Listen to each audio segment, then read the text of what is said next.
Kenalkan, nama saya Muhammad Rasyal Farisi. Saya dari kelompok 1 ingin mempresentasikan alat steganografi dan enkripsi file lengkap. Nah, kita menggunakan aplikasi web. Nah, bagaimana cara kerja programnya?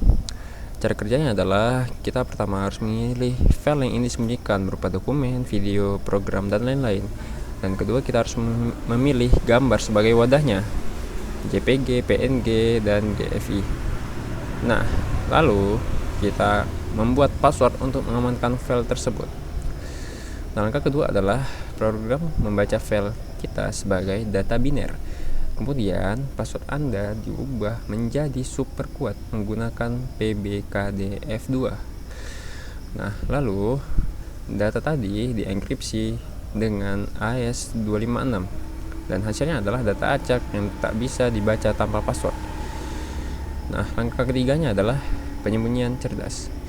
Data terenkripsi disisipkan di bagian paling akhir file gambar, ditambahkan informasi ukuran dan penanda khusus.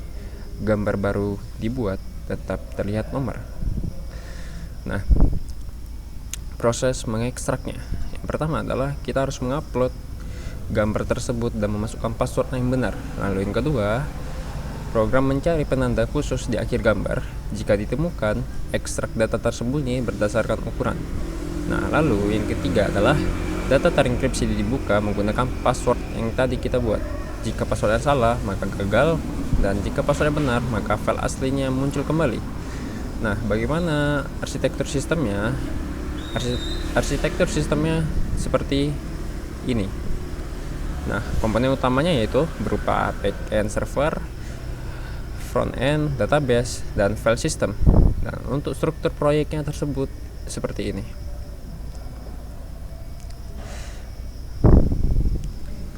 Nah, mari kita mulai dengan backend-nya yang merupakan jantung programnya. Kita menggunakan kode seperti ini untuk ini sebenarnya untuk fungsinya. Apa yang dilakukan di main page adalah menerima request dari browser, memvalidasi file yang diupload, memanggil modul enkripsi dan steganografi, mengirim hasil kembali ke browser, membersihkan file sementara.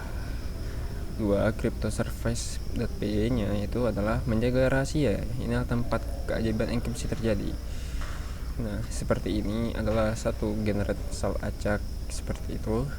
Detail teknisi enkripsinya adalah algoritma AES25 CBC.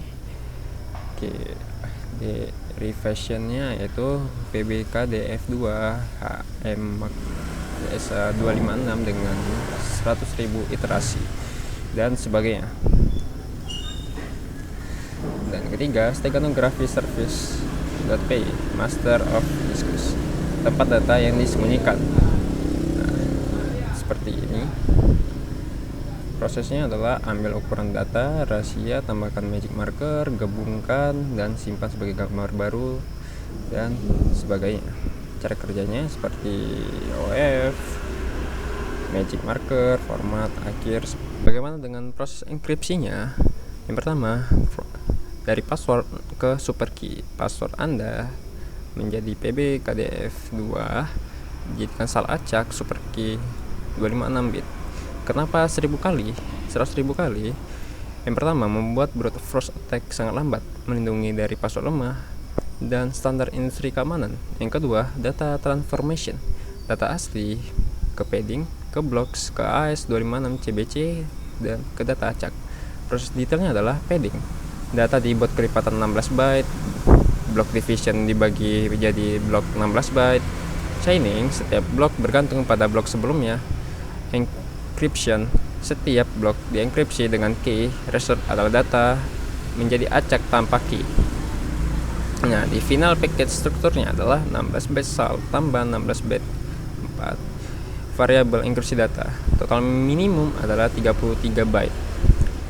Nah, proses steganongnya adalah menggunakan teknik end of file. Prinsipnya adalah sembunyikan di tempat yang tidak disangka. File gambar normal, header data gambar. File gambar private cell adalah header data gambar, data rahasia, ukuran, magic marker. Kenapa teknik ini efektif? Yang pertama, tidak merusak visual. gambar tetap tampak normal. Yang kedua, universal, bekerja di semua format gambar, kapasitas besar, bisa simpan file besar, dan sederhana, mudah diimplementasikan. Struktur datanya adalah seperti ini. Posisi gambarnya di sini dan secretnya di sini, dan datanya adalah gambar asli di sini, enkripsi 8 byte dan AES-EOF. Cara instalasi dan setupnya. Pertama, kita harus memenuhi persyaratan sistemnya, minimal Windows 10 atau Linux atau Mac OS. Yang kedua, Python 3.8. Setelah itu 16 plus, RAM 2 GB, storage 500 MB. Nah, langkah pertama adalah kita install backend-nya terlebih dahulu. Pertama adalah persiapan environment-nya. Masuk ke folder backend-nya, cd user OneDrive Documents Tegano Project Backend.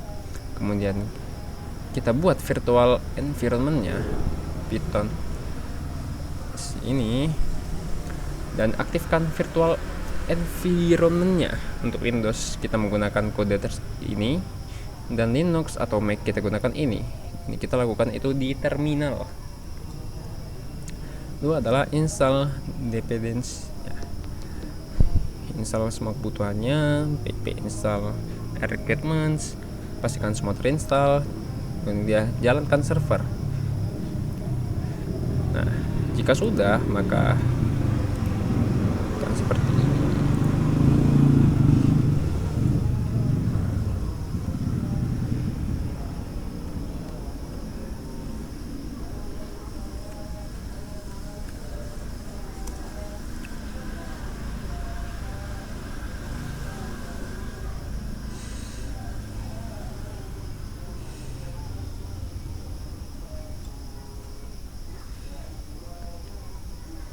Setelah itu kita seperti ini untuk menjalankan servernya.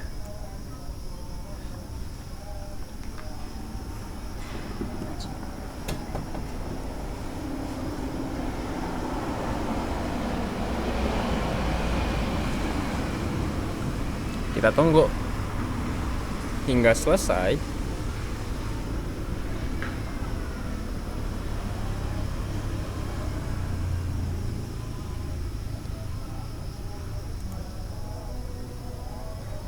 Nah, setelah selesai, kita tinggal go live saja. Nah, kemudian akan muncul seperti ini. Setelah kita tekan go live dan muncul seperti ini, maka kita hanya perlu menjalankan programnya. Pertama, kita harus cari file rahasianya terlebih dahulu. Contohnya ini.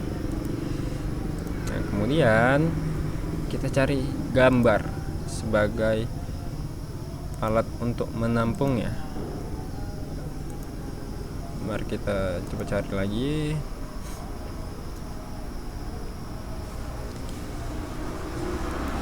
Coba ini.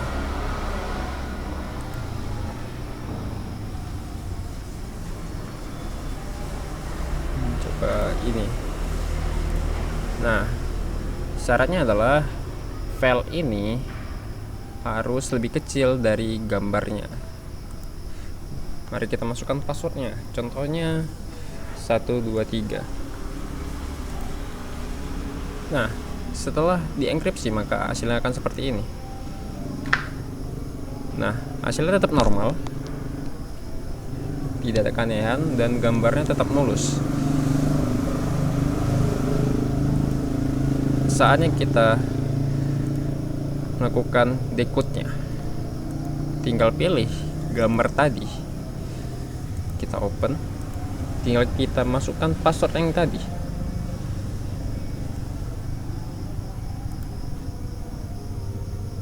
Maka file tadi yang kita enkripsikan sudah muncul kembali. Nah, bagaimana jika passwordnya itu salah?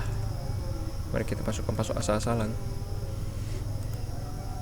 maka akan gagal. Baik, cukup sekian. Terima kasih.